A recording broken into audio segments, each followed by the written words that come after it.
मैं आपको दिखाता हूं कि हमारी ऑनलाइन जिंदगी कितनी कमजोर हो गई है।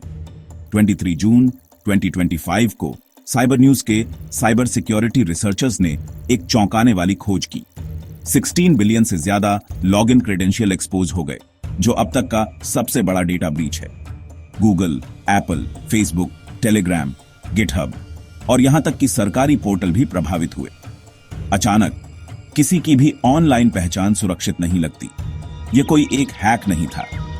30 से ज्यादा बड़े डेटाबेस जो पहले से लीक हो चुके थे, उन्हें चुपचाप साइबर क्रिमिनल्स ने एक साथ जोड़ दिया। इनमें से ज्यादातर रिकॉर्ड पहले कभी नहीं देखे गए थे। इस डेटा का ज्यादातर हिस्सा इन्फोस्टीलर नाम के मैलवेयर की एक खतरनाक कैटेगरी का इस्तेमाल करके निकाला गया था, जैसे रेड लाइन, रैकून स्टीलर, वीडार। ये प्रोग्राम आपके कंप्यूटर को इन्फेक्ट करते हैं और चुपचाप सेव किए गए पासवर्ड से लेकर ब्राउजर कुकीज तक सब कुछ इकट्ठा कर लेते हैं। आपके ब्राउजर ने जो भी पासवर्ड याद रखे हैं, अब वे संभावित रूप से ऐसे किसी के हाथ में हैं जिसे उनके पास नहीं होना चाहिए।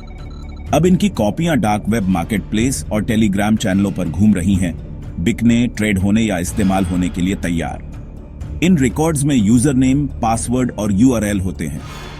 हम में से कई लोग अलग अलग साइट्स पर एक ही पासवर्ड का इस्तेमाल करते हैं, तो अगर आपका सिर्फ एक अकाउंट भी कॉम्प्रोमाइज हो जाता है तो इसका नतीजा बहुत बड़ा हो सकता है। आइडेंटिटी थेफ्ट और अकाउंट टेकओवर जैसे खतरों के अलावा ये लीक टारगेटेड फिशिंग हमलों का रास्ता भी खोलते हैं। सबसे पहले अपने पासवर्ड तुरंत बदलें, खासकर अगर आप अलग अलग अकाउंट्स पर एक ही पासवर्ड का इस्तेमाल करते हैं। उन्हें मजबूत, यूनिक और लंबा बनाएं।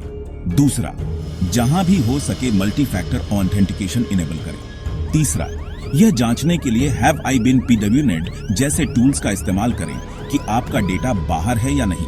और अगर आप पासवर्ड से थक गए हैं तो पासकी या एक भरोसेमंद पासवर्ड मैनेजर पर स्विच करने पर विचार करें। इस तरह के बड़े डेटा ब्रीच हमें याद दिलाते हैं कि हमारी डिजिटल जिंदगी उतनी ही सुरक्षित है जितनी हमारा सबसे कमजोर पासवर्ड। अभी एक्शन लें, क्योंकि इसकी बहुत संभावना है कि आप पहले से ही किसी की लिस्ट में हैं।